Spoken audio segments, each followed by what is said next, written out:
We shall see today degree of a polynomial congruence.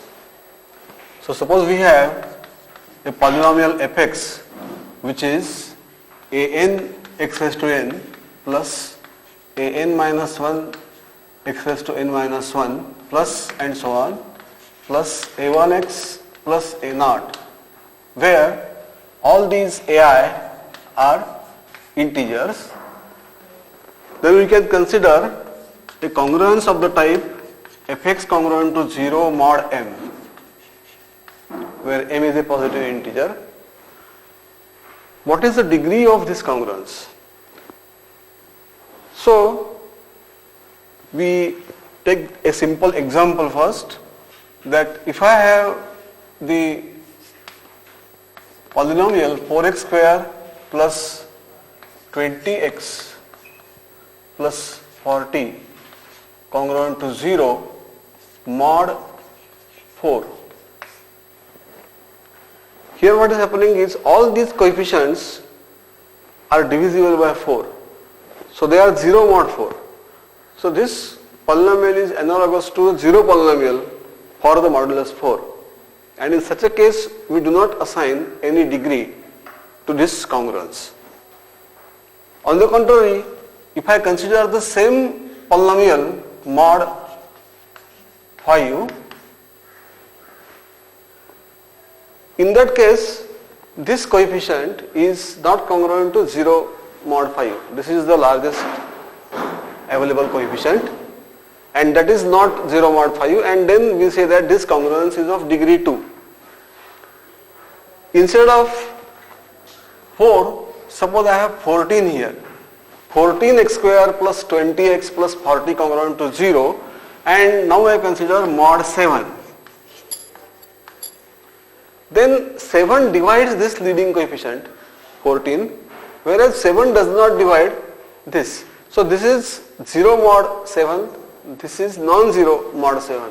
In that case, we say that degree of this congruence is 1 and not 2.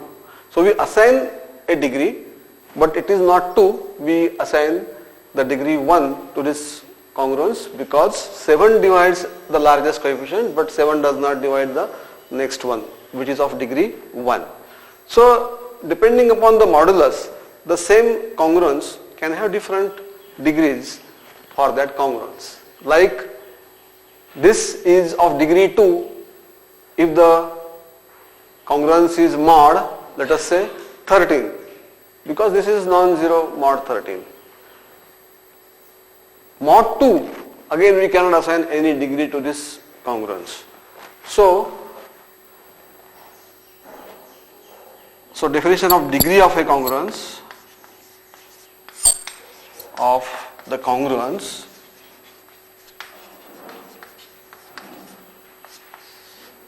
fx congruent to 0 mod m.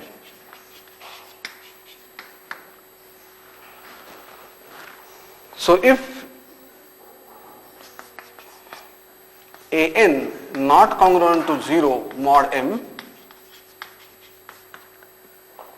we say that the congruence fx congruent to 0 mod m has degree n.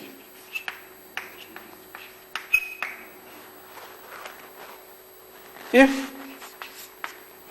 an is actually congruent to 0 mod m, but for some I 0 less than equal to I less than equal to n minus 1, ai is not congruent to 0 mod m.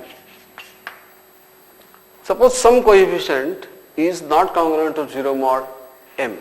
Then you take the largest I such that ai is not congruent to 0 mod m. So let k be the largest such that ak is not congruent to 0 mod m. AK is not congruent to 0 mod m. In that case, we say that the degree of the congruence is k. Then we say that the congruence is of degree k.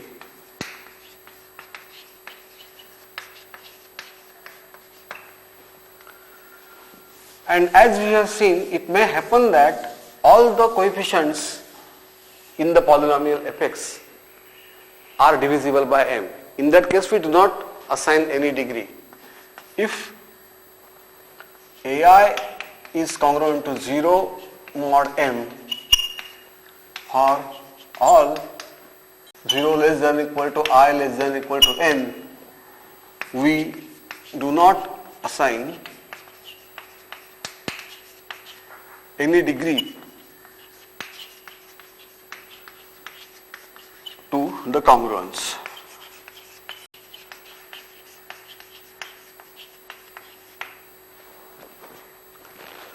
So we have seen congruences of degree 1 and some congruences of degree 2. Last time we have seen that if we have the congruence Ax congruent to B mod m, here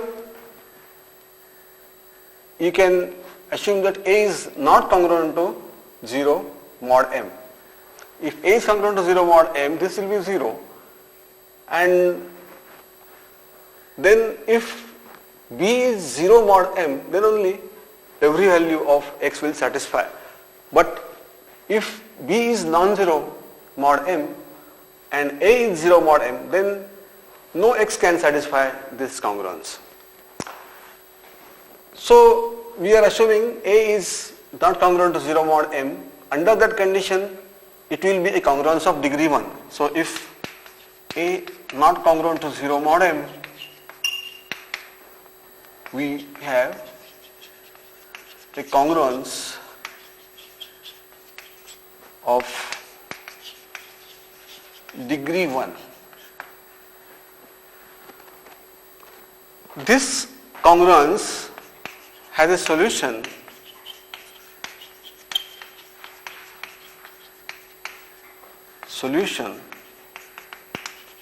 if and only if the GCD AM divides the number B. Then this congruence has a solution. If this condition is satisfied, then how many solutions are there to this congruence? So number of solutions of a congruence mod m means you take a complete residue system, and in that complete residue system, how many solutions are there? That's what we see. That is the number of solutions. So here, if the GCD AM is, let us say, G, then the congruence will have G solutions. And if you know one solution, we can get all the solutions from that, and these are in an arithmetic progression. So if G equal to AM divides B, then the above congruence has G solutions. If x naught is one solution, then x naught plus k times m by g, 0 less than equal to k less than equal to g minus 1, are all the g incongruent solutions mod m, modulo m. That is, any solution is congruent to one of these G solutions. This is about linear congruences or congruences of degree 1. one can also consider systems of congruences. And especially the question is important when on the right hand side we have different constants. The coefficient of x we can make 1 by some transformations. Like if you have this ax congruent to b mod m, where a is not divisible by m, that's a linear congruence, and suppose g equal to the GCD of a and m that divides b, then you can consider the equivalent congruence a by g times x congruent to b by g mod m by g. This congruence is equivalent to this congruence, that means any solution of this is a solution of this, and conversely. Further, so I can say is equivalent to. So they have the same integer solutions. Also,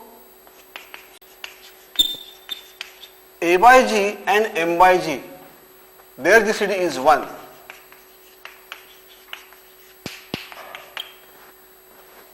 So if you take a number a dash which is inverse of this modulo m by g, so let me write this as a by g is a1, say a1x congruent to b1 mod m1, where a1 is a by g, etc. That is b1 is b by g and m1 is m by g. Now a1 m1, this is a1, this is m1. So a1 m1 equal to 1, and you can think of inverse of a1 mod m1. So let a1 bar or a1 dash, let us say, be such that a1 dash congruent to 1 mod m1. In that case, you can multiply by a1 dash. So a1 dash x congruent to a1 dash b1 mod m1. Okay. Then the above is equivalent to a1 dash x congruent to a1 dash b1 mod m1, because a1 dash is co-prime to m1, so we can multiply and we can get equivalent congruence. But a1 dash is congruent to 1 mod m1, that is x congruent to a1 dash b1 mod m1.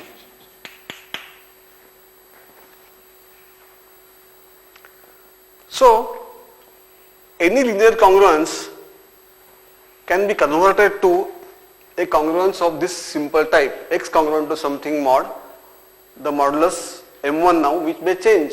Earlier modulus was m, we can have a different modulus. So when you want to consider systems of linear congruences, to make the work simple, we already convert a linear congruence like this to a simpler congruence of this type, x congruent to something mod a specific modulus. So when you consider Chinese remainder theorem, where we solve systems of congruences, we take this situation.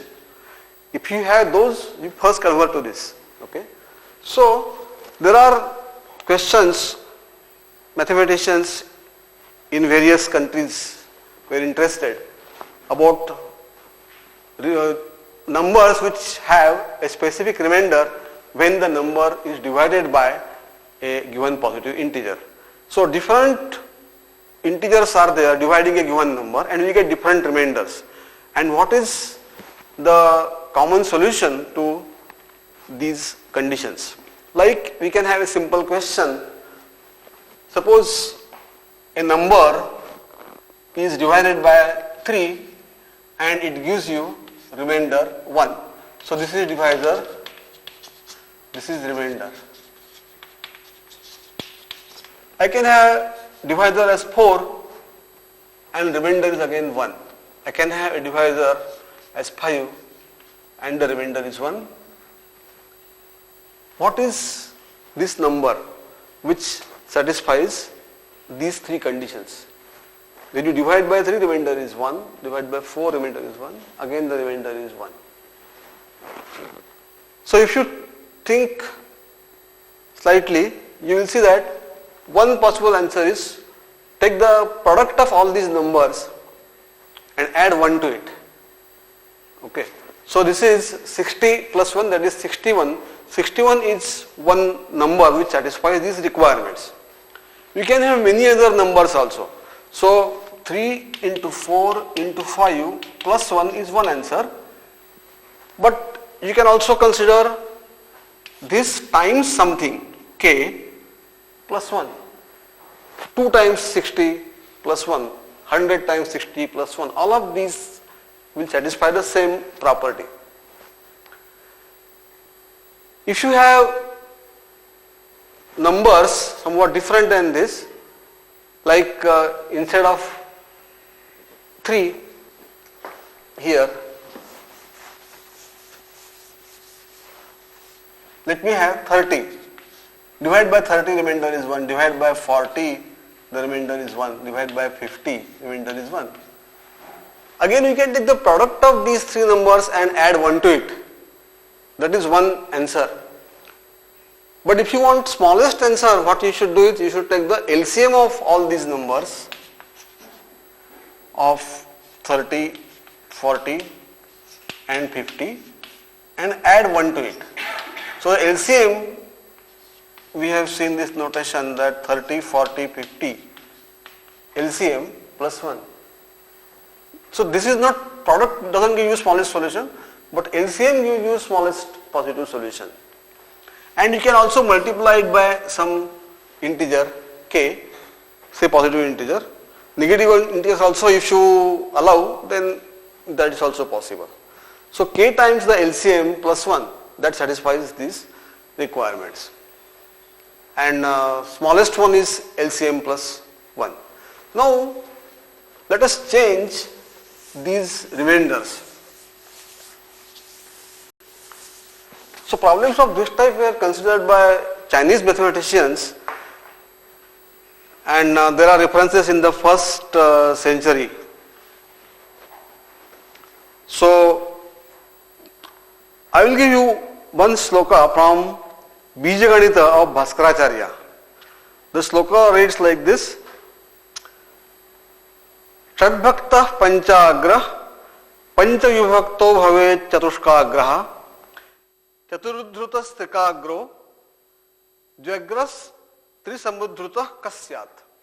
The meaning of this sloka is that if you divide a specific number by 6, so 6 is divisor and the remainder is 5.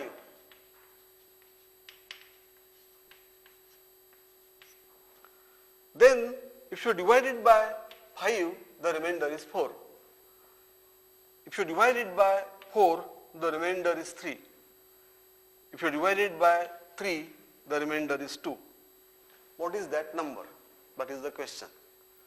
So many slokas in the Bhaskaracharya's Bijganit and the previous one is Lilavati, they are some questions put up to the students, and some methods probably have already been discussed by Bhaskaracharya, and the students are supposed to solve these problems based on these methods, or they can develop the methods on their own. So here the remainder is 1, 1, 1, 1, 1, and here the remainders are changing. And can you think of a solution to this problem? So this is a problem of remainders, but if you look at this problem carefully, you will see that the remainders are 1 less than the divisor. 4 here and 5, 3, 4 here, 2, 3 here. That's an observation about the pattern of the remainders. You can make use of this pattern and then you can solve this problem in a similar way. just as you have solved this problem where the remainders are same. So can you think of any method to deal with this problem? Actually, because of the theory of congruences, we have more insight into this, that we can say that although these remainders are different, with respect to the given moduli, you can say something about the remainder. What is this 5? You can write 5 as minus 1, right, with respect to this divisor. Whereas 4, it's again minus 1 with respect to this. 3 is minus 1, so 2 is minus 1 with respect to 3. So all these remainders have a similar property that you have here. All the remainders are 1, there the remainders you can say as minus 1. That's the advantage of generalized remainders. Our usual remainders are between 0 and m minus 1, but in such problems we can consider generalized remainders, that is residues. So the residue of such a number is minus 1 we can say instead of 5. Here also it is. And now what is the answer? We can take the product of these and add minus 1 to it. That is the answer. So 6 into 5 into 4 into 3 minus 1, because this is congruent to minus 1, congruent to minus 1, congruent to minus 1, congruent to minus 1, modulo the respective divisor. Modulo the respective divisor. So this is the product I am taking in minus 1. You could take LCM also, but here LCM and product they are same in this case, or different, just see. So 6 and 3. So their LCM is 3. So I don't have to consider this. Similarly you have this. So we can say instead of this I can take LCM of 6, 5, 4, 3 minus 1, that is the answer. And the LCM is 5 into 4 into 3. So that is 60. 60 minus 1. So the answer is 59. That is one answer. This is the smallest answer. Smallest positive answer for this problem. So divide 59 by 5, you get remainder as 4 and so on. And if you want additional solutions to this problem, then you multiply this LCM by some k. So k times 60 minus 1, these are general integers. So general solution is 60k minus 1 to this problem. 60k minus 1. K is an integer. If you want positive solutions, usually that's what we want. Take k equal to 1, 2, 3, etc. So product minus 1 or LCM minus 1, these are various solutions. And now in this problem you could see some pattern for the remainders. But if you do not see any pattern, what will you do? That is the question. And then also we can have some direct methods of doing it, and that's what people were doing. So to solve these problems, usually one considers a general solution of the first congruence. Consider all these conditions as congruences. That you want a number, here let us say, x is congruent to 5 mod 6, x is congruent to 4 mod 5, x is congruent to 3 mod 4, 2 mod 3. That is how you can write the same question, problem of remainders, in terms of a system of linear congruences. So that's why we study in general the following system of congruences: x congruent to a1 mod m1, x congruent to a2 mod m2, and x congruent to ar mod mr. such system of congruences we consider. The question is there a common solution to this system? If there is a common solution, how to find it? How many solutions to this congruence are there? So now the moduli are different, and the common solution we have to see with respect to what modulus we can write the common solution. So solution is there or not, and if it is there, how to find? That is the question. And if the moduli M1, M2, Mr, they are coprime in pairs, then the answer is given by Chinese remainder theorem, and the Chinese remainder theorem says that there is always a solution to this congruence, whatever may be these remainders, under the condition that these M1, M2, Mr are coprime in pairs. And if they are coprime in pairs, you take the product of these numbers M1, M2, Mr, and the solution is unique modulo this product. That is the answer given by Chinese remainder theorem. So let me state this Chinese remainder theorem.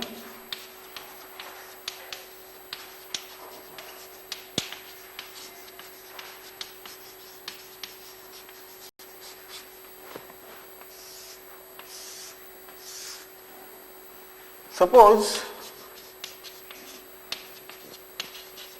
M1, M2, Mr are positive integers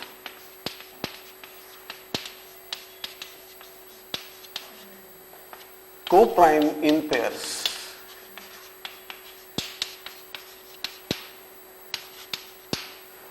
Coprime in pairs. Let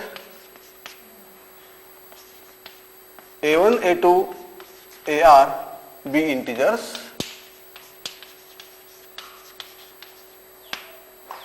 Then, so we also let M equal to M1, M2, Mr. M is the product, small m is the product of these numbers. Then the system of linear congruences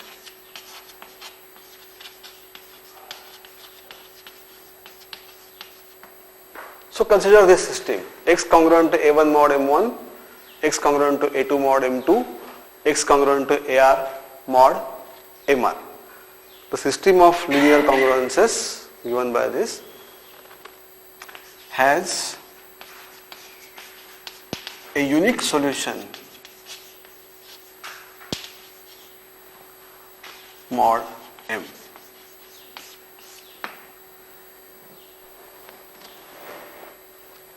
And how to get this solution, that also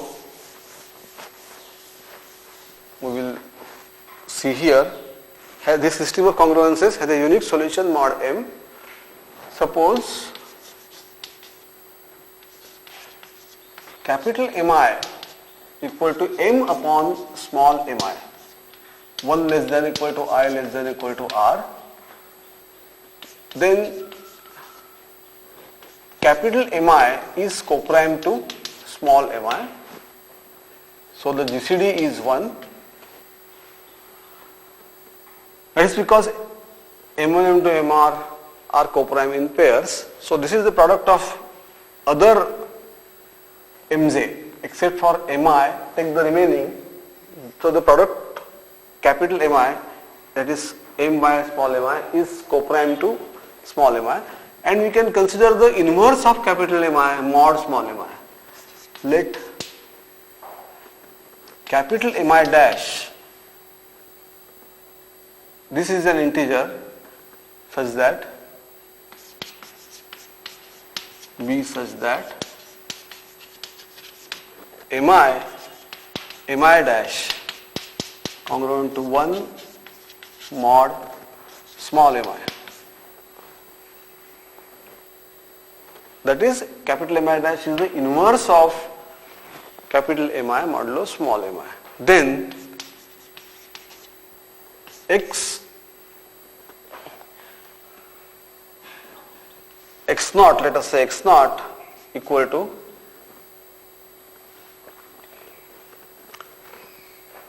a1 m1 m1 dash plus a2 m2 m2 dash plus etc. plus ar mr mr dash. This is an integer. Is a solution to the system of congruences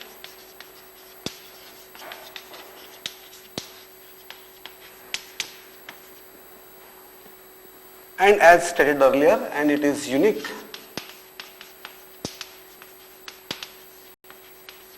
mod m.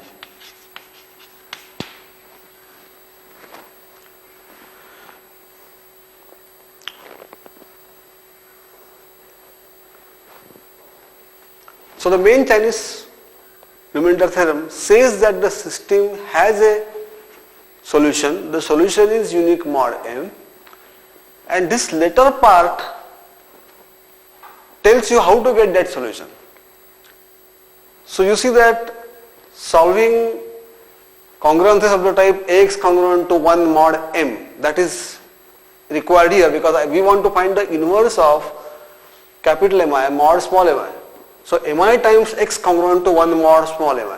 Such linear congruence we have to solve, and this can be done by using Euclid's algorithm, as we know. And therefore this finding the solution, common solution to the system of congruences, is possible using Euclid's algorithm. So now we will see how to prove this.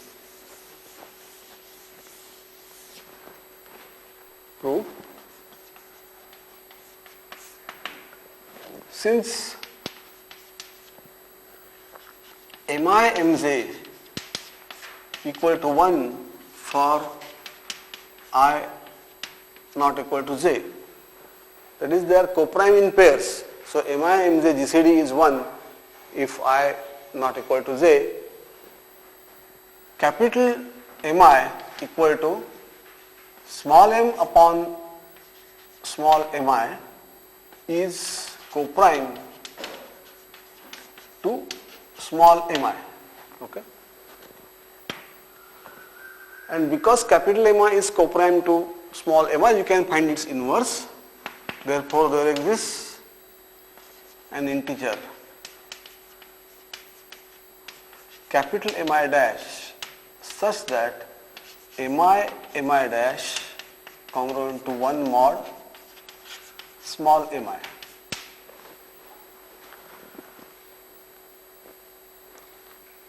Now you take this x naught and show that it is a solution. So for this you observe a property of the product mi dash, which is appearing in this right hand side formula for x naught. Capital Mi dash, so m1 dash in particular, it is congruent to 1 mod small m1. Whereas if you take m2 divides m1 dash, capital M1 dash, because m2 is dividing this capital M1. m3 divides capital M1. So m3 divides this product. And similarly we can say about the remaining. So the point is,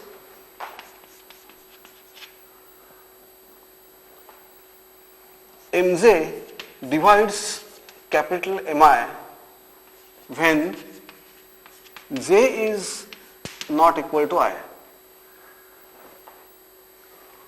and therefore we get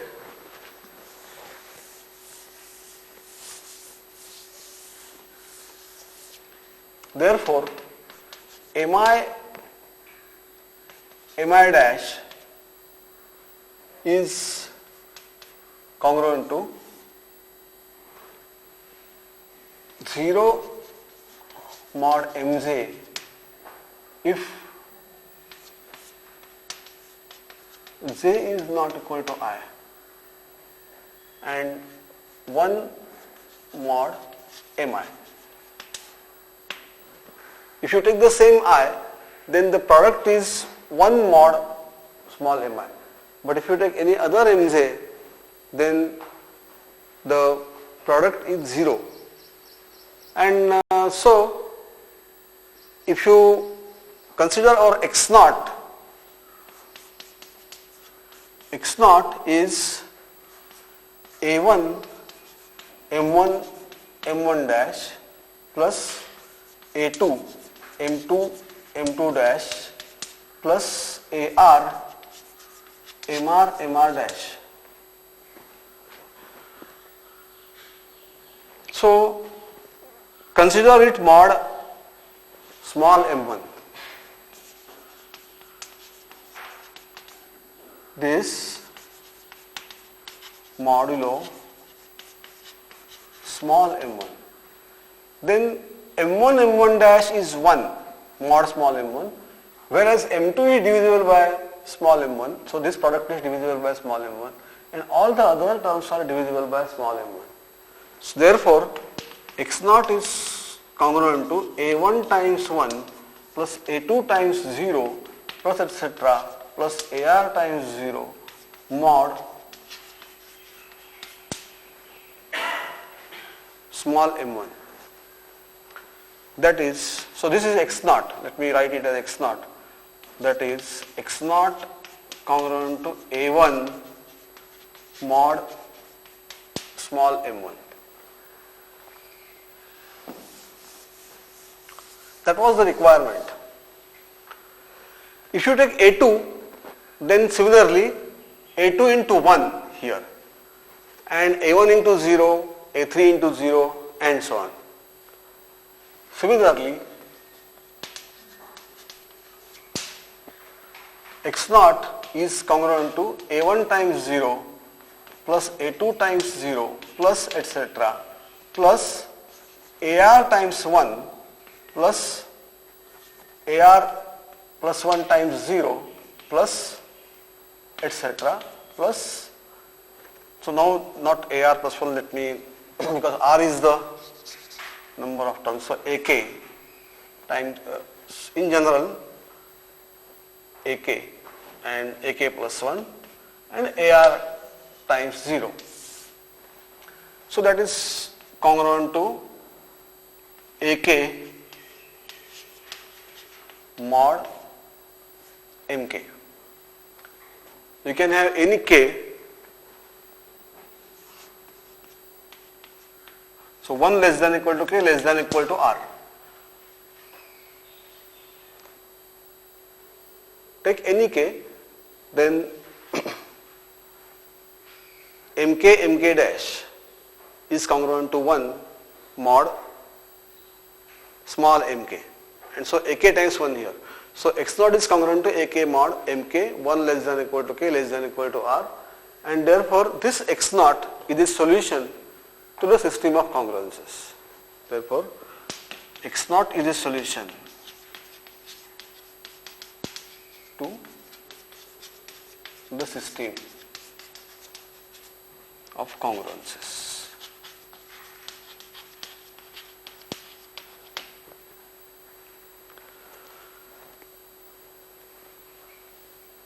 The Chinese remainder theorem also says that this solution is unique mod small m.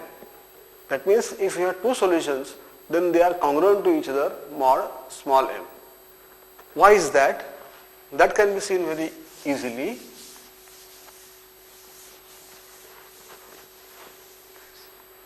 So suppose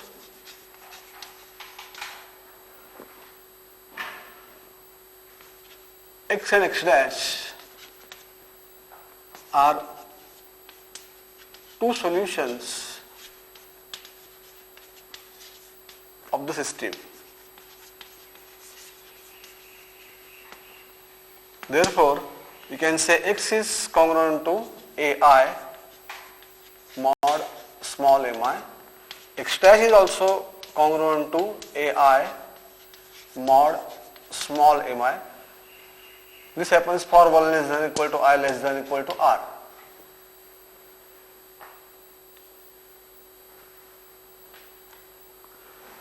But then the congruence is same here, mi, x congruent to ai, x dash congruent to ai, that means x is congruent to x dash mod small mi. Therefore, x is congruent to x dash mod small mi. That is x minus x dash is divisible by mi. And mi are coprime in pairs, therefore their product will also divide x minus x dash.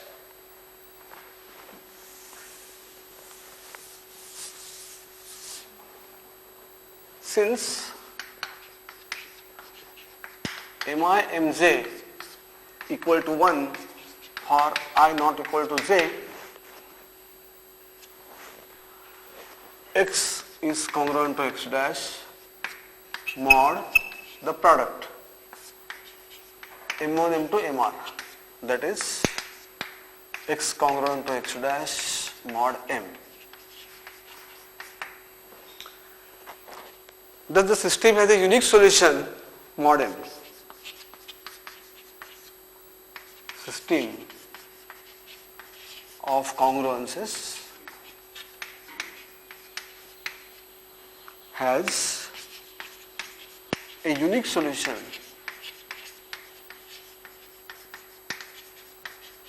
mod m. That proves the Chinese remainder theorem.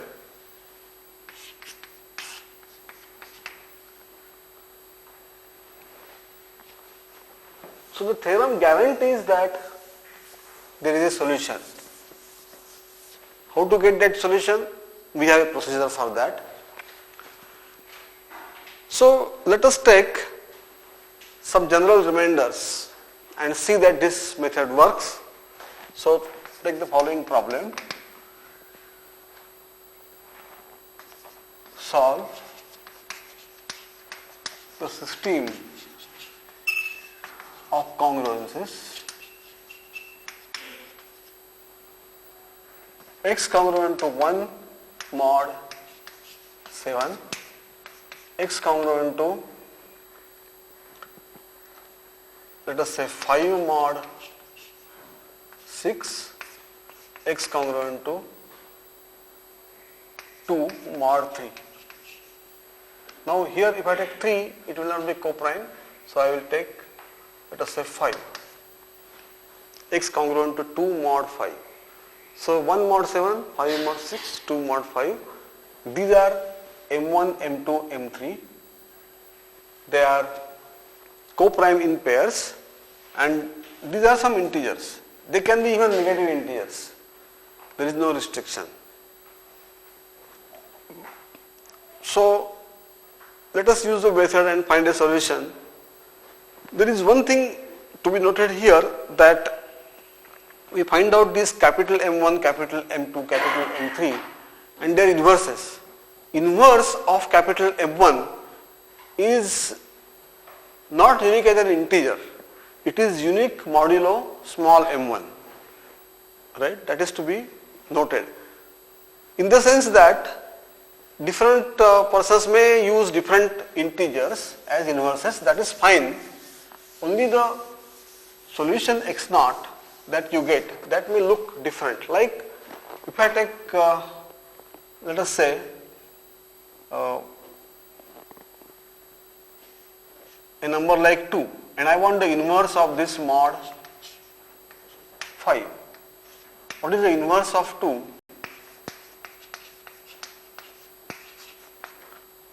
So 2 into 3, that is congruent to 1 mod 5. So I can take this 3 as the inverse. On the contrary, somebody may say 2, I don't want this number, this is large. This minus 2 is small in absolute value, I want to use this. That's also right.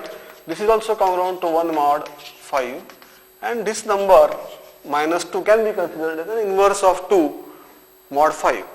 So inverse, you can use either this or this.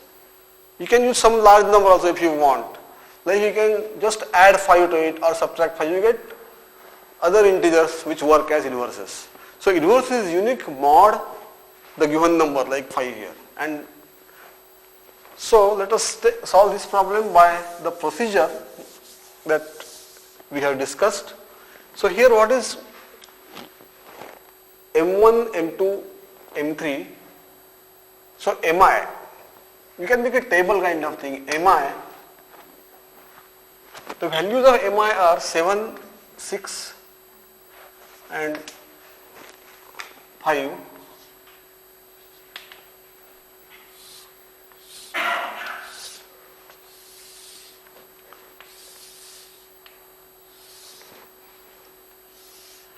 Next, we consider capital Mi.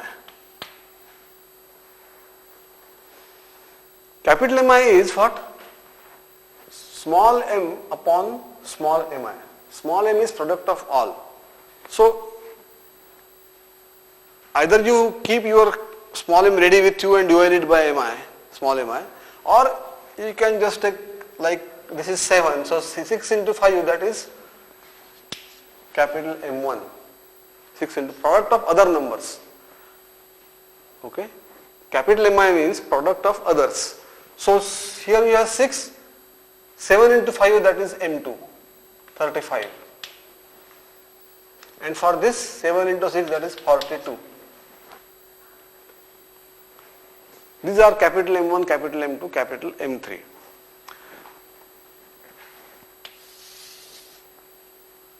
Now recall that in the formula for x0, which is a common solution, you want capital M1 dash. Capital M1 dash is the inverse of capital M1 mod small m1. Now these mi are somewhat large numbers. I want inverse of this mod 7. If I reduce this mod 7, then that is better. Then it is easier to find the inverse. Because two numbers are congruent means their inverses are also congruent. Right? So we just find out mi mod small mi. I just get a small value for this. So divide this by 7 and get the remainder. That is useful for computational purposes. So you get 2 here.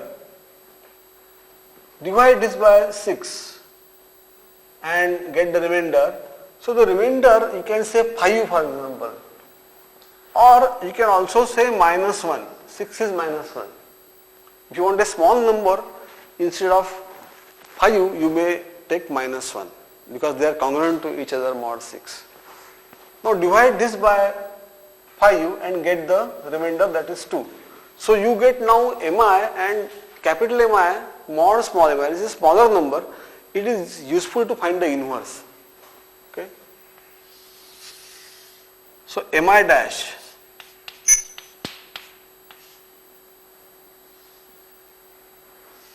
what is mi dash? Inverse of capital Mi mod small mi. But as I said, instead of finding the inverse of this, you can just find the inverse of this number. Inverses will be congruent to each other modulo small mi. So what is the inverse of 2? Inverse of 2 is 4.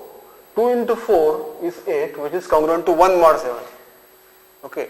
That was easier. Instead of multiplying 30 by some number and see what is the inverse, it is better to see the inverse of, get the inverse of 2 mod 7. So that is 4. This you can also write as minus 3 if you want, mod 7.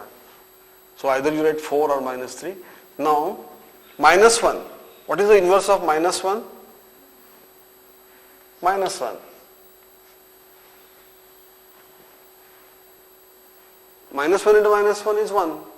So minus 1 is the inverse. You could also say 5 if you want, but it is good to write small numbers if possible, whenever possible. Now what is the inverse of 2? Inverse of 2 is 3, modulo 5. Inverse of 2. 2 into 3 is 6, that is 1 mod 5. So you have got the inverses. Remember, although these are small numbers which are congruent to this, therefore inverses of these are the inverses of capital M. So this is just a simplification in the calculations that we are doing. Now you can write down the values of ai here. What are AI? In the system of congruences, this is X congruent to A1 mod M1, X congruent to A2 mod M2, and X congruent to A3 mod M3. So these are 1, 5 and 2 AI. 1, 5, 2. A1 is 1, this is 5 and this is 2.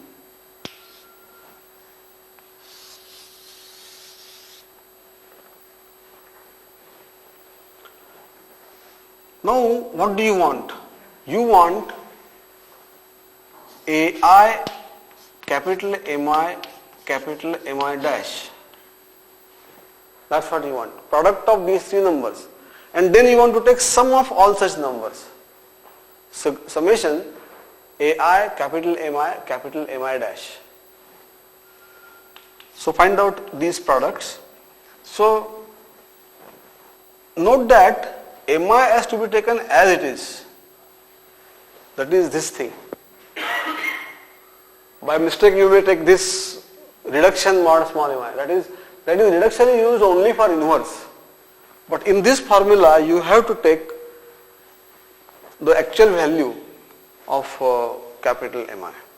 So this is the important column now. Then MI dash and these rows are important. Now 30 into 4 into 1, that is 120.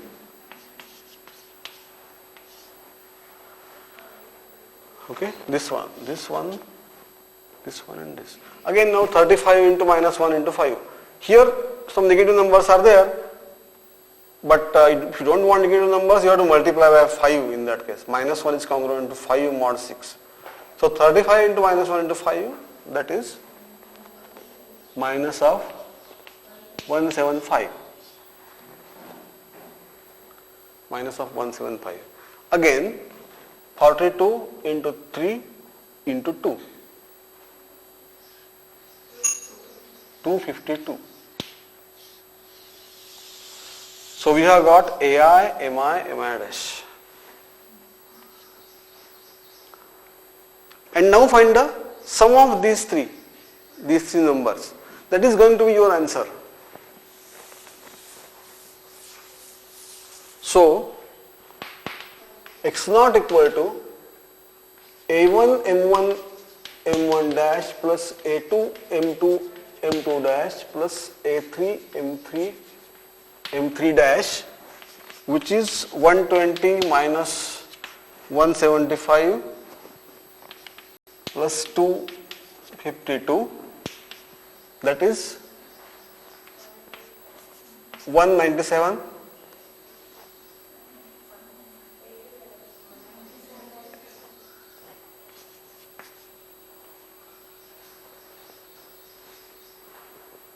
So this is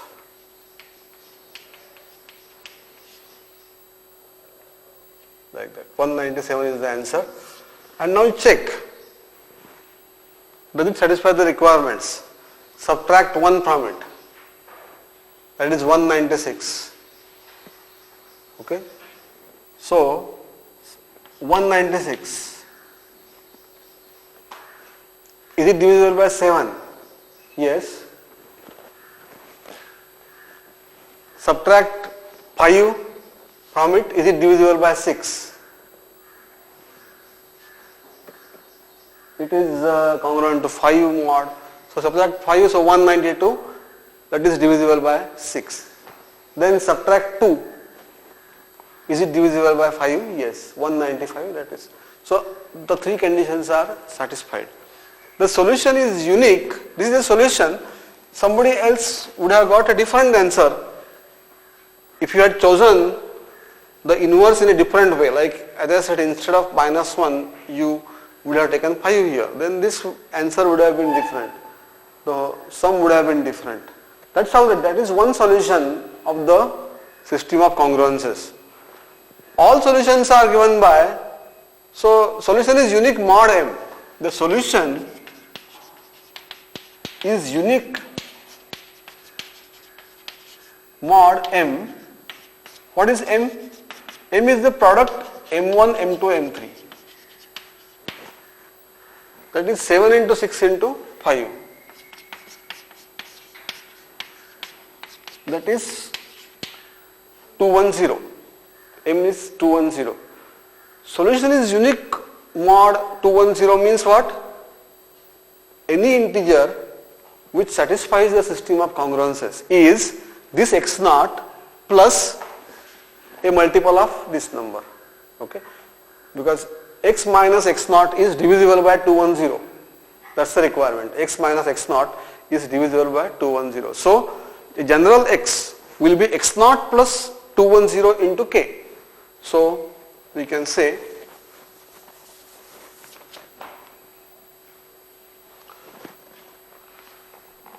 all integer solutions to the given system are x naught plus km, that is 197 plus k into 210, so 210k. K belongs to Z. If you want positive integers, you take k equal to 1, 2, etc. If you want negative integers, then k equal to minus 1, minus 2. K equal to 0 gives you 197. Okay. This is the smallest solution. If you have found out a larger integer, you could have reduced mod 210 and you would have got the smallest solution. So that is how we can very systematically solve a system of congruences like this. In this, here the moduli were somewhat small, like mi. They are not very large. So finding inverse we could do just by trial. Whereas if the numbers are large, like I want to solve a system where instead of 7 I may have a 100-digit number or some large number. In that case you have to find the inverses by using Euclid's algorithm. There the application of applying Euclid's algorithm, that's very necessary, and then systematically you can do all these calculations and find out the common solution to the given system. Here the required condition for existence of solution is M1, M2, Mr are co-prime in pairs. If that is not satisfied, then there may be solution sometimes, but the solution is not guaranteed. That is, for some Mi and some Ai, there may not be a common solution. And there is a simple compatibility condition which is there. If that condition is satisfied, then the system of congruences has a common solution. So that compatibility condition is that if the given system of congruences is x congruent to Ai mod Mi, then you require that the difference Ai minus Aj is divisible by GCD of Mi and Mj. That's the requirement. Then the system of congruences has a common solution. In our case, Mi, Mj, GCD is 1. So this condition is automatically satisfied. Ai minus Aj divisible by GCD of Mi and Mj. So that is general remainder theorem. Okay.